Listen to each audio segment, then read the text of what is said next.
예, 안녕하세요. 오늘도 우리 지명으로 읽는 성경 이야기 신약편 강의를 진행하도록 하겠습니다. 계속해서 신약 성경에 나오고 있는 여러 지명들을 통하여 또 그곳에서 있었던 또 성경의 이야기들, 또 특별히 신약이다 보니까 예수님의 삶과 예수님의 사역들의 이야기가 담겨져 있는 것들을 우리가 하나하나 살펴보고 있는데요. 예, 오늘은 일곱 번째 시간으로 오늘은 이제 사마리아라고 하는 지역을 함께 살펴보려고 합니다. 사마리아라고 하면 우리가 성경을 통해서 익히 들었던 지역이고, 뭐 선한 사마리아인의 이야기든 또 뭐 사도행전에 나오는 온 유대와 사마리아에 이르러 땅끝까지 복음을 전파하겠다. 이 사마리아라고 하는 지역들을 자주 듣게 되는데요. 사마리아라고 하는 지역은 이 왼쪽에 있는 지도에 보시는 것처럼 이 빨간색으로 제가 이렇게 조금 더 표시를 해 두었는데요. 북쪽으로는 갈릴리, 이제 갈릴리 호수 서쪽에 있는 여러 도시들, 예수님께서 주로 많이 사역하셨던 동네이죠. 자, 그리고 남쪽으로 있는 유대, 유다 땅, 예루살렘과 베들레헴, 뭐 헤브론, 베다니가 있는 이 땅. 자, 그래서 이 갈릴리와 유대 사이에 사마리아가 있게 되고, 주요 도시로는 세겜, 그리고 수가, 사마리아 성이 있습니다. 이 사마리아 성의 역사적인 배경을 좀 먼저 살펴볼 필요가 있는데요. 사마리아는 북이스라엘의 수도였습니다. 이제 여섯 번째 왕이었던 북이스라엘 왕이죠. 그러니까 솔로몬 왕 이후로 북이스라엘과 남유대 나라가 갈라지게 되잖아요. 그래서 처음에 북이스라엘은 여로보암 왕을 중심으로 이제 나라가 이제 운영이 되게 되고 나라를 정지에 다스리게 되고 또 남유다는 르호보암을 중심으로 나라를 다스리게 되죠. 어찌됐든 이 북이스라엘의 수도가 바로 이 사마리아였는데 처음 여로보암 때에는 세겜이 수도였습니다. 그러면서 이후에 디르사로 수도를 청구하게 되고 그리고 이제 오므리 왕 때, 6대 왕이었던 오므리 왕 때에 이 사마리아로 수도를 옮기게 됩니다.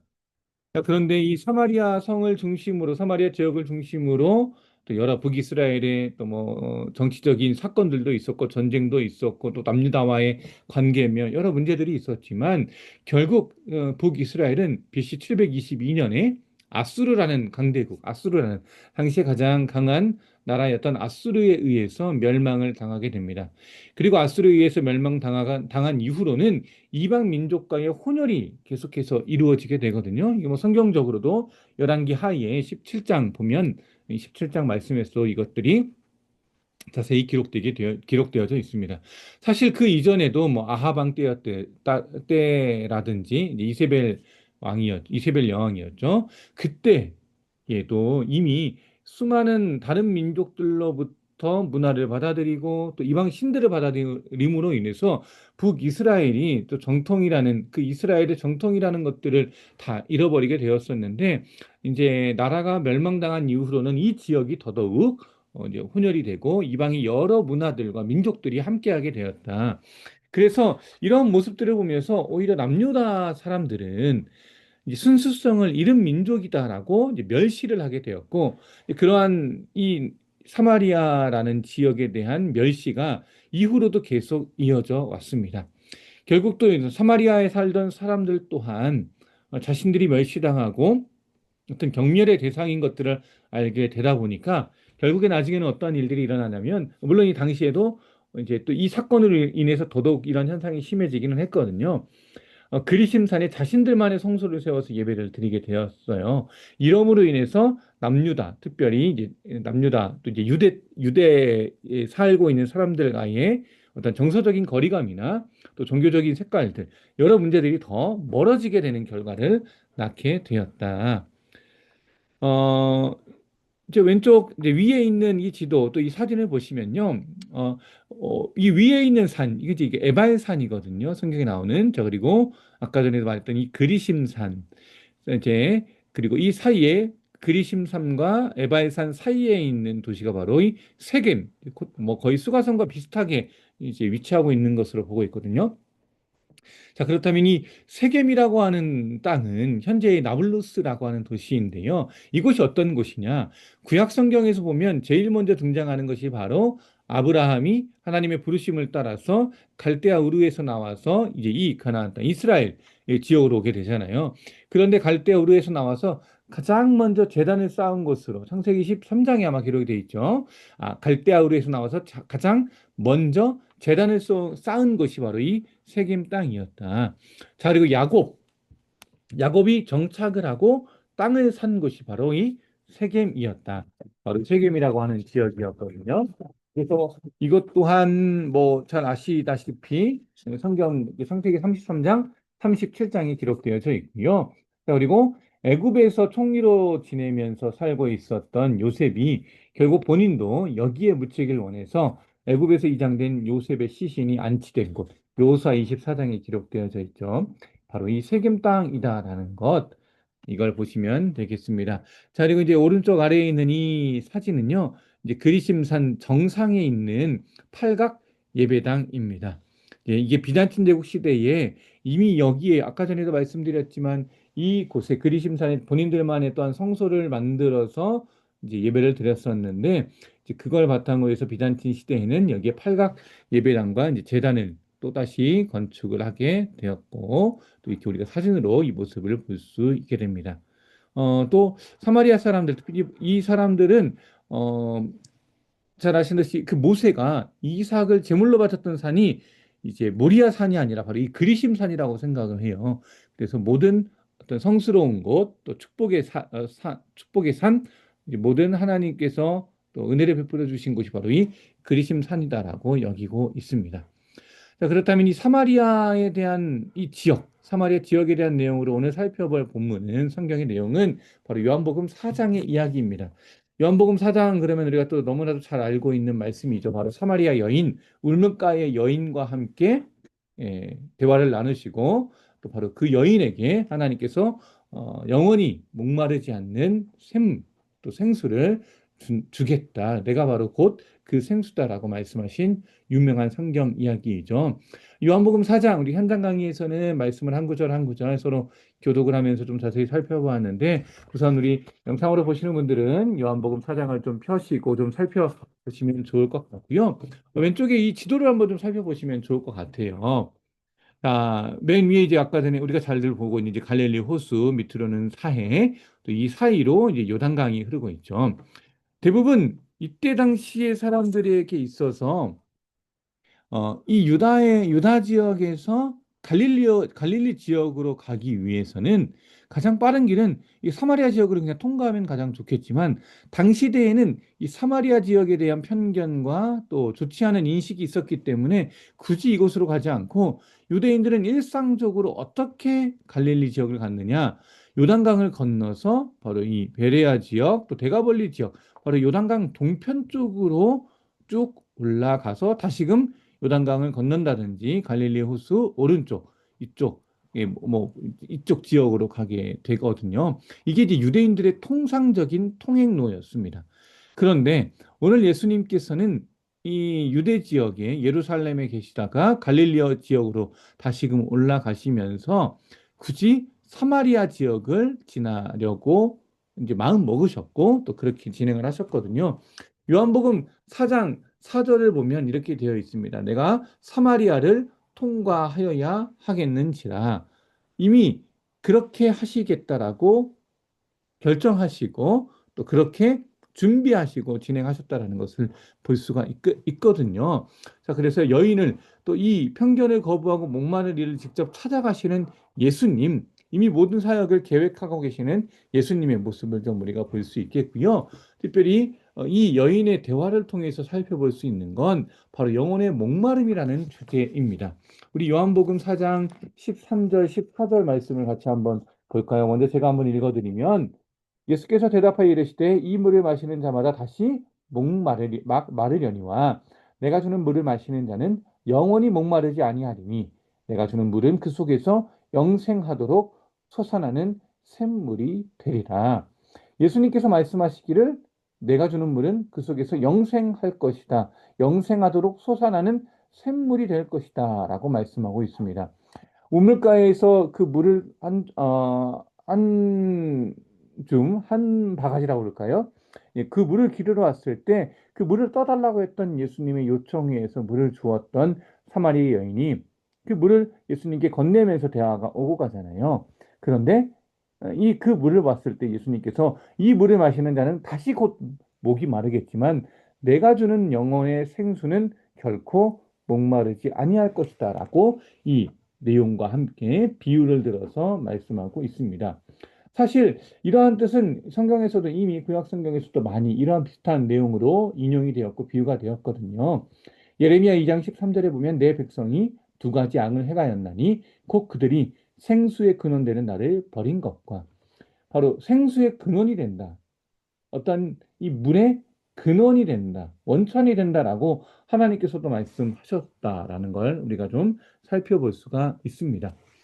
우리 이제 이 그림 뭐 말씀드리지 않아도 잘 아시겠죠. 예수님과 사마리아 여인 또 이제 이 우물에서 대화를 나누고 있는 모습 이제 그걸 이제 그림으로 나타낸 거거든요. 파울로 베로네제가 그린 그리스도와 사마리아 여인이라는 이제 그림입니다.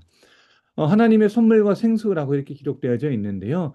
실질적으로 육신의 목마름이라는 이 주제를 가지고 결국 예수님께서는 영적인 목마름으로 이어가십니다. 자, 그렇다면 과연 이 여인에게 있어서 목마름의 원인, 영적인 목마름의 원인은 무엇이었는가? 예수님의 대답이 무엇이었습니까? 16절이거든요. 16절을 보면 가서 내 남편을 불러오라라고 이야기를 합니다. 갑자기 대화 가운데 너의 남편을 불러오라라고 이야기하는 것. 사실 이 여인에게 있어서는 남편에 대한 상실감, 또 우리가 잘 알죠?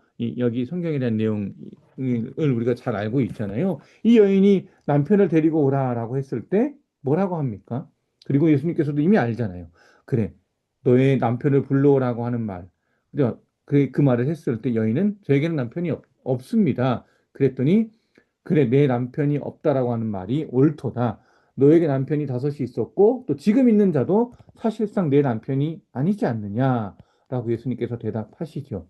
그걸 통해서 이 여인은 예수님의 존재에 대해서 깨닫게 되었고, 그리고 예수님 또한 이 여인의 아픔을 알고 계셨다라는 거죠. 단순히 남편이 없다라는 것이 아니라 이 당시에는 누군가를 의지할 사람, 또한 본인에게 있어서 가장 큰 상처들이 있었겠죠. 남편을 왜 그렇게 많은 남편을 두게 되었는지에 대해서는 정확하게 성경에서는 이야기하지 않지만 이걸 통해서 우리가 살펴볼 수 있는 건 이 여인이 얼마나 그간 힘들고 외롭고 고통스러운 시간을 보냈을까. 성경에서는 부정한 여인이라고 해서 이 여인을 멀리할 수도 있고 또 우물가에 물을 길러온 시간을 유추해 볼 때에도 낮 12시 정오잖아요. 그걸 볼 때도 사람들에게 자주 잘 보이면 안 되는 아마 그런 아픔이 있었던 것 같은데 사실 이 여인은 부정한 여인이 아니라 너무나도 영적으로든 육적으로든 불행한 여인이었다는 것을 우리가 살펴볼 필요가 있습니다. 그리고 이러한 불행한 사마리아 여인에게 예수님께서는 영적인 갈급함을 채워주시려고 영원한 생수를 부어주시려고 이 사마리아 여인을 위로하고 있고 또한 품고 있고 인도하고 계신다라는 것. 자, 그런데 이 여인과 예수님과의 대화를 쭉 이어가다가 갑작스럽게 어떠한 내용으로 이어지냐면 예배에 대한 이야기로 이어지게 됩니다. 오늘 말씀 우리가 잘 알고 있는 또 말씀이죠. 요한복음 4장 23절과 24절의 말씀. 아버지께 참되게 예배하는 자들은 영과 진리로 예배할 때가 오나니 곧 이때라. 아버지께서 자기에게 이렇게 예배하는 자들을 찾으시니라. 하나님은 영이시니 예배하는 자가 영과 진리로 예배할지니라. 갑자기 예배에 대한, 그러니까 목마름에 대한 대화가 예배로 귀결되게 됩니다. 그리고 어떠한 예배입니까? 영과 진리로 드리는 하나님께 합당한 예배에 대한 것. 오늘 이 사마리아 여인과의 대화는 영적인 갈급함은 또 생수의 근원은 결국 예배라는 우리의 삶에 대해서 우리가 드려야 될 예배에 대한 것들로 귀결될 수 있음을 알게 됩니다. 자, 그리고 무엇보다도 우리가 좀 살펴볼 것은 예배의 장소보다도 하나님과의 참된 관계가 중요하다. 그리고 성령과 진리로 드리는 예배를 하나님께서는 더 기뻐하신다라는 걸 우리 말씀을 통해서도 알 수 있겠죠. 우리가 그래서 이걸 가지고 좀 더 우리의 삶의 예배에 대한 모습을 살펴볼 필요가 있다. 자, 그리고 하나님으로만 채워지는 목마름과 배고픔, 다른 어떠한 것들로 이 목마름과 배고픔을 해결할 수 없음을 하나님께서는 또 예수님께서는 말씀을 하십니다. 일시적으로는 이 목마름과 배고픔을 해결할 수는 있겠죠. 하지만 육체적인 것이 영원할 수는 없습니다. 생수는 오직 예수 그리스도에게만 있다라는 것 우리가 꼭 기억할 필요가 있습니다. 자, 그러면 이걸 가지고 우리가 좀 적용해 볼 것들, 우리는 과연 무엇에 목말라 하고 있습니까? 우리가 목말라 하고 있는 것들이 또 우리가 사마리아 여인처럼 불행하고 힘들어하는 것들이 여러 있겠지만 우리는 과연 무엇에 목말라 하고 있는지 좀 살펴보시고, 교회의 사명, 성도의 사명은 우리 주위에 있는 사마리아 여인을 향한 돌봄, 또 그들을 구원하고 그들에게 선행을 베푸는 것이 우리에게 필요한 것이다. 조금 이따도 얘기하겠지만 사실 이 성도에게 있어서, 교회에게 있어서 요즘 돌봄이라는 주제가 참 중요하거든요. 자, 그리고 예수님께서 이 사마리아인을 이제 구원하고 전한 그 복음은 바로 사람과 사람과의 거리를 바꾼다. 팀 켈러라는 그 목사님께서 그리스도인의 삶에 관하여라는 책에서 이제 언급을 한 내용인데요. 그렇습니다. 사람과 사람과의 거리를 바꾼다. 내가 가지고 있는 복음으로 말미암아, 그 복음의 열정으로 말미암아 내 주위에 있는 사람들을 어떻게 생각하게 될지 바뀌게 될 것이고, 멀리 떨어져 있던 사람들을 내 품 안으로, 교회의 품 안으로, 예수 그리스도의 품으로 돌아오게끔 하는 그 거리를 가깝게 할 수 있다라는 것이죠. 이 마지막으로 제가 요 포스터를 좀 같이 좀 살펴보려고 하는데요. 이게 이제 얼마 전에 모 교회에서 또 단체에서 이제 진행을 했던 사회적인 책임 컨퍼런스였습니다. 근데 재미있게도 이 주제가 뭐였냐면, 흥미롭게도 지역 사회를 돌보는 교회. 그래서 이제 세 가지 핵심 키워드가 있었는데 그게 바로 무엇이냐? 이웃, 환대, 돌봄이라는 주제였습니다. 요즘 한국 교회에게 요구되는 것이 바로 이런 사회적인 책임이거든요.